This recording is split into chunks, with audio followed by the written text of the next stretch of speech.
बाप रे वो जाहिल साले जानवर कुत्ते कहाँ पढ़ा लिखा तू। এই লোকটি তার বেলচা দিয়ে ড্রাগনকে কয়লা খেতে দেয় এবং সেইখানে একটা খরগোশ চলে আসে এবং সিন্দুক থেকে একটা ছুরি বের করে। দেখো দেখো যন্ত্রটা দেখো। খরগোশ দৌড়ে গিয়ে দরজা বন্ধ করে দেয়। শাহিন নজিরগুলোকে ধরে ফেল।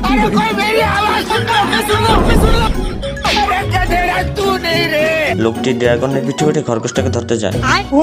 খরগোশটা দৌড়ে গিয়ে তার গর্তের ভিতরে ঢুকে যায়, কিন্তু ড্রাগনটা ছুটতেই ছিল।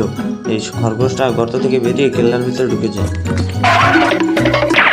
খরগোশটা কেল্লার পিছন দিয়ে পালানোর চেষ্টা করতেছিল, কিন্তু এরা এখানে খরগোশটার জন্য অপেক্ষা করতেছিল। খরগোশ দৌড়ে গিয়ে এদেরকে একটা বোমের ঘরে আটকে দেয় এবং ড্রাগনটার এরপরে একটা হাঁচি আসে। তো বন্ধুরা, ভিডিওটি ভালো লাগলে একটি লাইক করে চ্যানেলটি